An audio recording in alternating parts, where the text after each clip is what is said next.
machoni mwa mashabiki wekundu wa Msimbazi Simba. Pili, la mwenendo wa hatua ya makundi ligi ya mabingwa barani Afrika kulizungumza kwa sasa kuhusiana na viwango vya ubora barani Afrika CAF ni mapema mno, yaweza kuzua taharuki isiyokuwa na sababu. Lakini kwa benchi la ufundi la Simba chini ya kocha mpya Steve Barker, raia wa Afrika Kusini, ni muhimu kulizungumza mapema ili wafanyie kazi vizuri, kwa kujua kwamba mwenendo wa Simba kwa sasa kwenye hatua ya makundi ligi ya mabingwa barani Afrika sio tu kwamba unahatarisha uwezekano wa wao kufuzu kwa hatua ya robo finali ligi ya mabingwa barani Afrika, bali pia unahatarisha uwezekano wa wao kuendelea kuwa juu ya viwango vya ubora kulinganisha na watani wao wa jadi Yanga. Iko vipi? Ni kwamba Simba kwa misimu kadhaa hivi karibuni imekuwa ikijivunia jambo moja katika michuano ya kimataifa, kwamba yenyewe mara zote imekuwa juu ya watani wao wa jadi Yanga, kwamba kwenye viwango vya ubora ni ushahidi juu ya vile ambavyo Simba amekuwa akifanya vizuri kulinganisha na watani wao wa jadi Yanga. Simba mpaka sasa kwenye viwango vya ubora barani Afrika iko juu ya Yanga, na imekuwa hivyo msimu uliopita, msimu wa nyuma yake na kadhalika. Sasa kwa mwenendo uliopo wa viwango vya ubora barani Afrika CAF, na kwa kuzingatia mwenendo wa hatua ya makundi ligi ya mabingwa barani Afrika kwa msimu huu wa 2025-26, tayari Simba wameshapitwa na watani zao wa jadi Yanga kwa mara ya kwanza baada ya kupita misimu mingi. Noti cha kukumbusha ni kwamba kupitwa huko kwa Simba na Yanga ni kwa mechi mbili tu.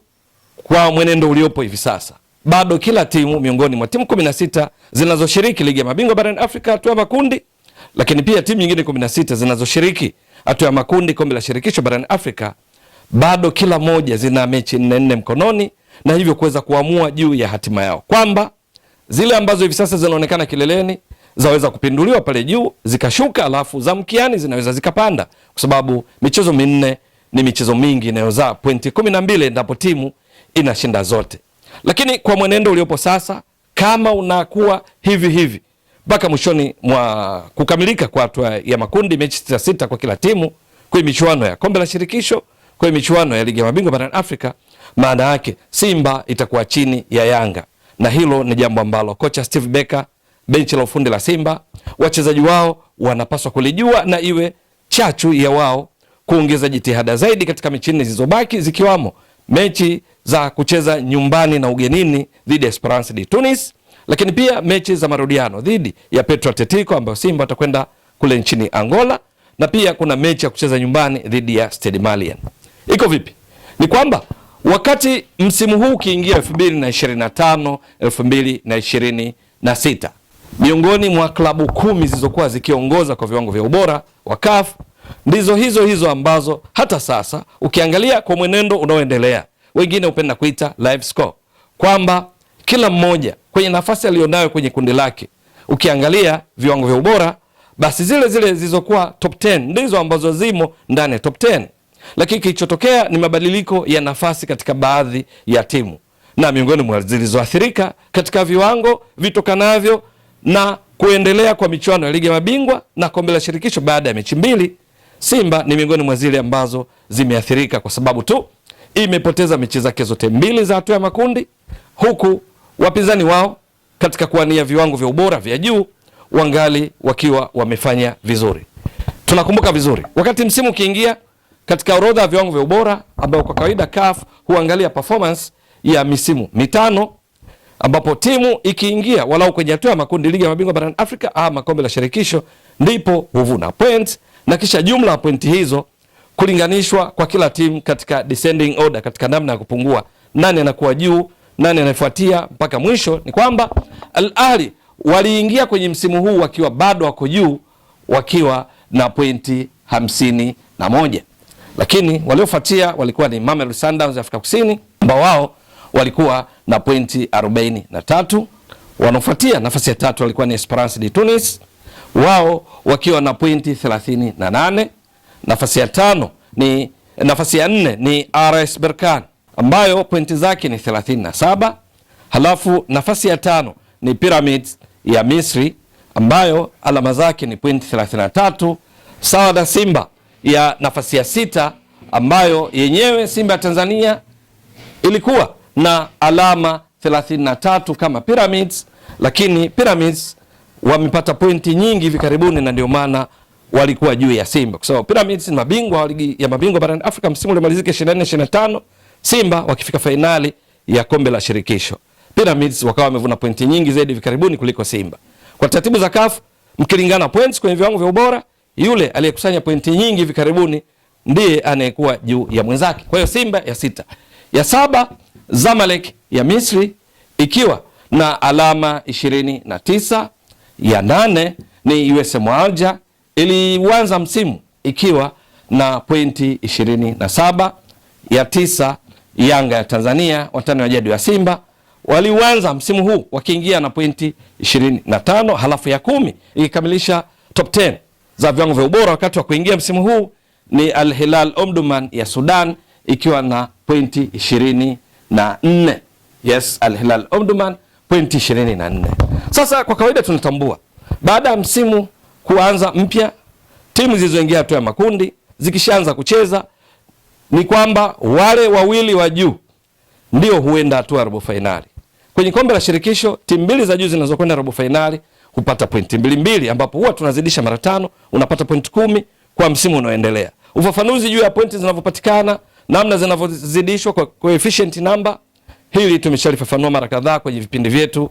Ndugu mtazamaji wa Mbwaduke Stats Sport Next Level, unaweza ukafanya rejea ukajifunza zaidi. Lakini kiufupi ni kwamba mbili za juu kwenye kombe la shirikisho pointi 2.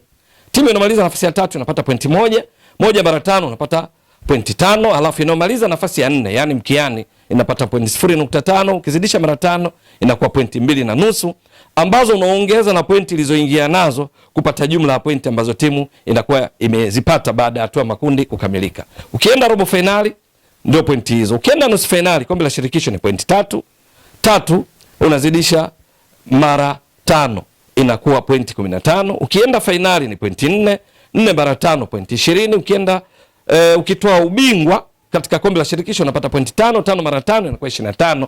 Hizo pointi unazozipata unaongeza na pointi ambazo timu imeingia nazo. Kwa ligi ya mabingwa pointi ziko nyingi kidogo. Timu mbili za juu zinazofuzu hatua ya robo finali zinapata pointi 3 mara 5 15, unaongeza na pointi ambazo timu imeingia nazo kwa msimu husika. Ikienda nusu finali ni pointi 4 mara 5 20, unaenda kuongeza na pointi zilizoingia nazo. Ama ikifika finali ni pointi 5 mara 5 25. Ikitoa ubingwa ni pointi 6 mara 5 30, unaenda kuongeza na pointi zilizoingia nazo. Sasa kwenye orodha hii kuna timu ambazo zinashiriki ligi ya mabingwa, kuna timu ambazo zinashiriki kombe la shirikisho, ziko hatua ya makundi. Katika hii top 10 zinazoshiriki kombe la shirikisho ni USM Alger ndio ambayo inashiriki kombe la shirikisho, lakini pia ni Zamalek ya Misri. Sasa Zamalek mpaka sasa baada ya mechi 2 ipo top 2 katika zile ambazo zinakwenda hatua robo finali.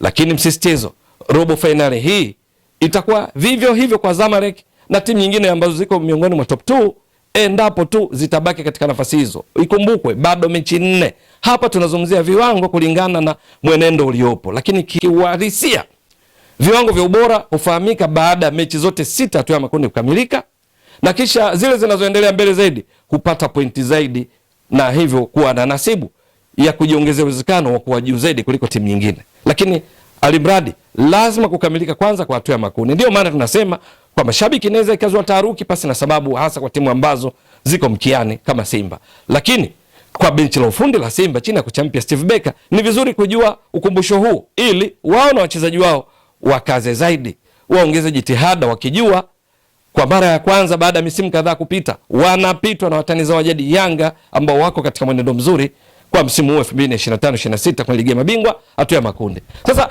USM Alger wako miongoni mwa top 2 katika kombe la shirikisho, maana yake ni robo finali hiyo.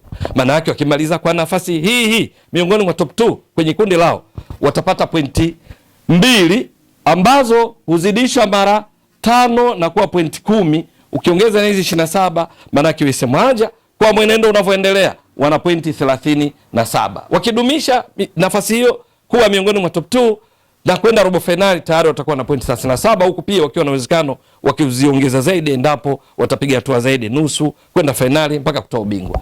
Zamalek na wao wapo miongoni mwa top 2, kwa hiyo kuna 2 mara 5 unaongeza na hizi 29, maana yake kwa sasa kwa mwenendo uliopo wana pointi 39.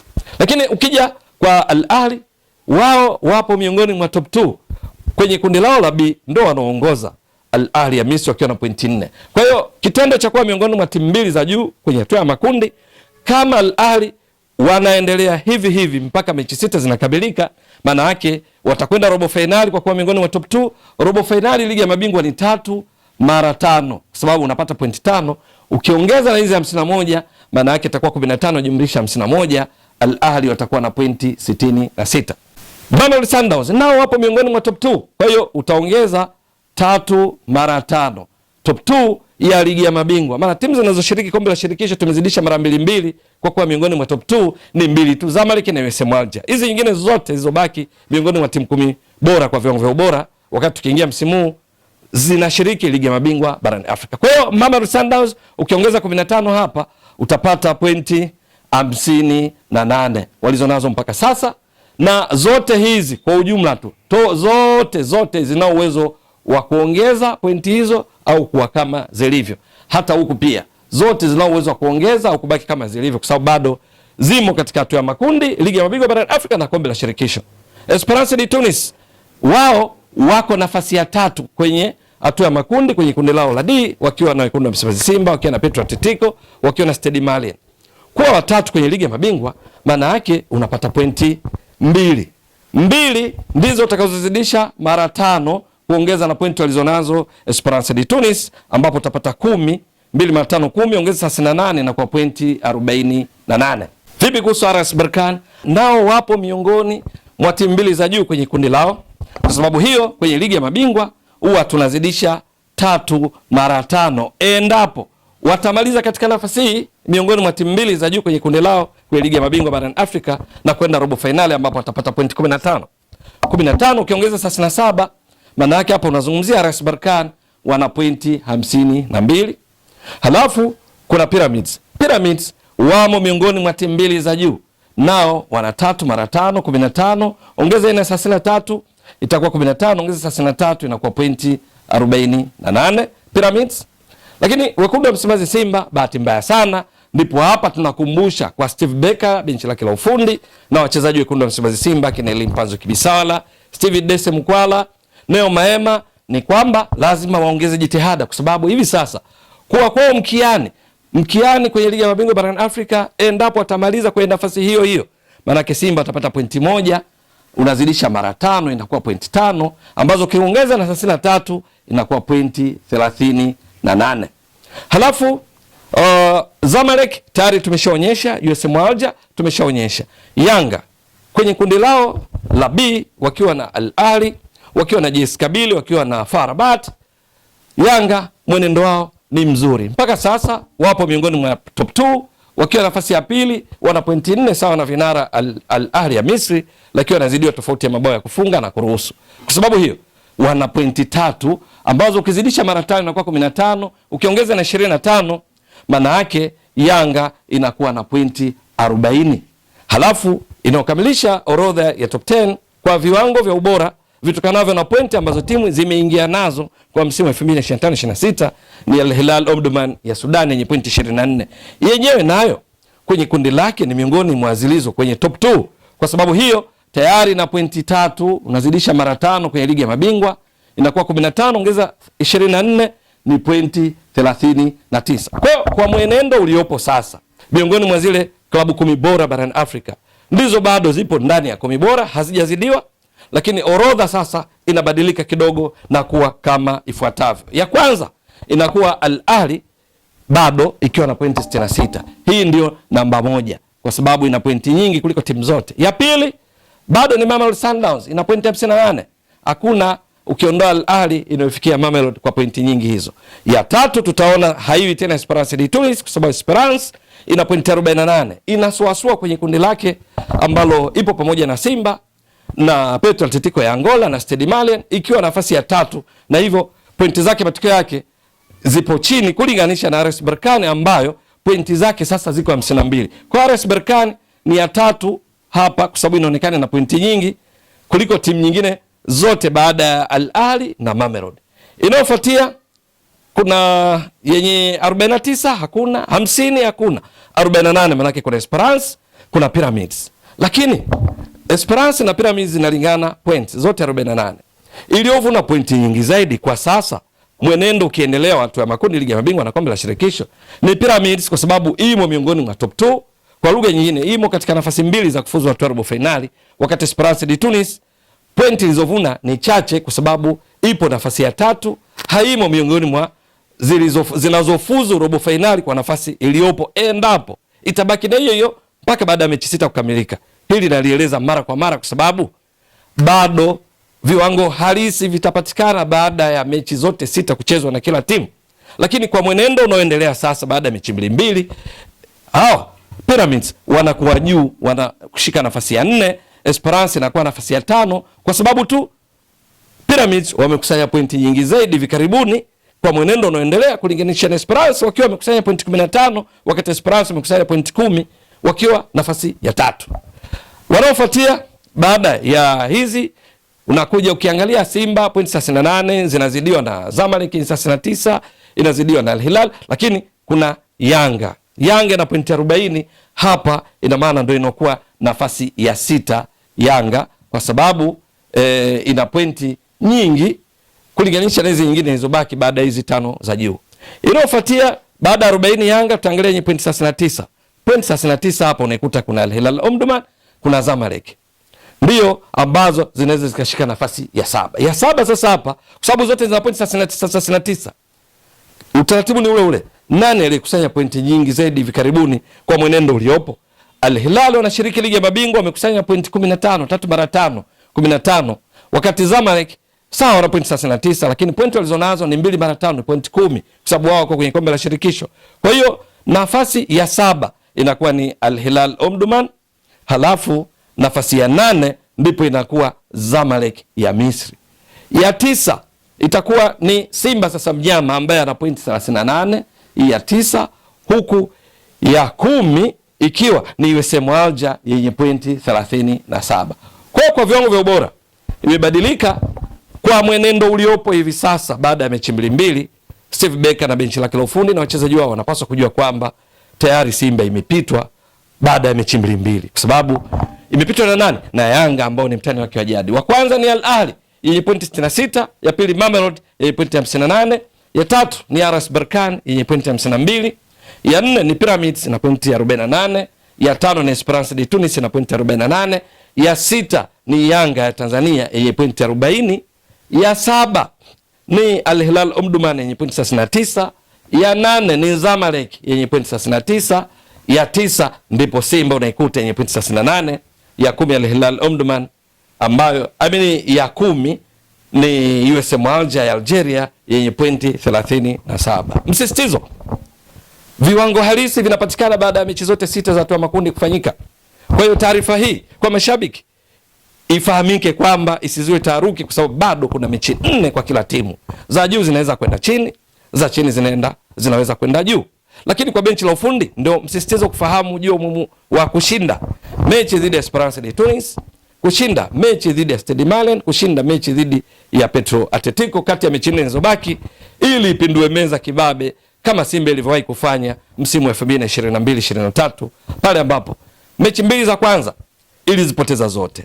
Ilifungwa na Horoya bao 1-0, ilifungwa na Raja Casablanca mabao 3-0, lakini ikaifunga Vipers nyumbani na ugenini bao 1-0, ikaifunga Horoya kwa Mkapa mabao 7-0, na mwisho wa siku ikaenda robo finali kwa miongoni mwa timu 2 za juu.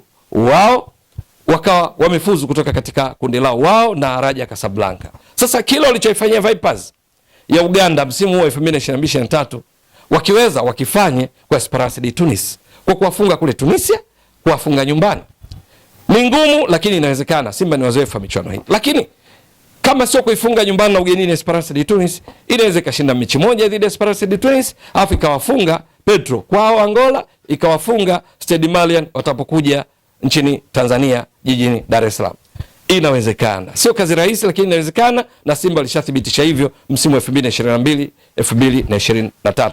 Kocha Steve Becker, benchi lake la ufundi akina Selemani Matola na wengineo na wachezaji wao watambue wanayo dhima hii kwamba wakipoteza fursa hii ya kuwa miongoni mwa timu mbili zinazofuzu hatua ya robo finali ili kuendeleza ubabe wa viwango vya ubora kulinganisha na watani zao wa jadi Yanga, na huku pia wakiendeleza kile ambacho kila msimu wamekuwa wakifanya, ukiondoa msimu wa 2019 2020 ambapo walitolewa mapema na UD Songo. Misimu mingine yote kila wakishiriki ligi ya mabingwa kuanzia msimu wa 2018 19 Simba break yao huwa ni hatua ya robo finali. Msimu huu malengo ni kuvuka hata hiyo robo finali, lakini kwa mechi mbili za ambazo wameshacheza za mwanzo wako mkiani, hawana uhakika bado wa robo finali mpaka wafanye vizuri katika mechi zilizobaki, na timu nyingine zote hata zile zinazoongoza bado hazina uhakika. Lakini kwa mwenendo uliopo kwenye msimamo, washapitwa na watani za wajadi Yanga, jambo ambalo litawafanya wataniwe sana, kwa sababu kwenye maeneo mengine ya ushindani kama taji la ligi kuu Tanzania bara hawajalitoa kwa misimu minne mfululizo, na wanaolitoa ni watani za wajadi Yanga. Kombe la shirikisho la benki ya CRDB Simba hawajalitoa mara 4 mfululizo, na watani zao wajadi Yanga ndio wamelitoa. Lakini hata katika mechi za dabi ya Kariakoo, wao na watani zao wajadi Yanga mechi 6 mfululizo za michuano mbalimbali ikiwemo ligi kuu Tanzania bara, Simba wamepoteza zote, hawajawahi kushinda, hawajawahi kupata sare. Sasa kocha Steve Becker haya mambo madogo madogo yapaswa ayajue mapema, kwa kujua kwamba licha ya kuwania taji la ligi kuu Tanzania bara, kombe la shirikisho la benki CRDB, lakini timu yake ingali kitambiwa na mtani wake wa jadi katika dabi ya Kariakoo. Lakini kwenye michuano ya CAF wao Simba mara zote huwa ndio wakubwa kulinganisha na Yanga kwa misimu kadhaa. Lakini kwa mwenendo uliopo sasa, Simba tayari wameshaporomoshwa, wako nafasi ya 9, Yanga iko nafasi ya 6. Hii iwe chachu ya wao kufanya vizuri zaidi katika mechi zilizobaki, ili mwisho wa siku Watanzania wafurahi kwa kuona Simba ikienda robo finali, Yanga ikienda robo finali, huku pia timu zake nyingine kama Singida Black Stars, Azam nazo zikisonga mbele, ili ushindani baina yao, kutaniana kwao kuwe na matunda chanya kwa manufaa ya nchi. Maana pointi wanazozivuna mwisho wa siku huenda katika kapu kuu la ligi kuu ya Tanzania bara, na hivyo kuendelea kuwa miongoni mwa ligi bora barani Afrika hivi sasa, ikiwa ligi ya 5 kwa ubora barani Afrika, ikiwa na pointi 73 kwa mwenendo unaoendelea live score. Maana mwisho wa msimu tutajua bado ina pointi hizo 73 ama la, maana itategemea pointi watakazovuna kwa ujumla Azam, Singida Black Stars, Yanga, Simba. Itakuwa vipi? Ni swala la kusubiri.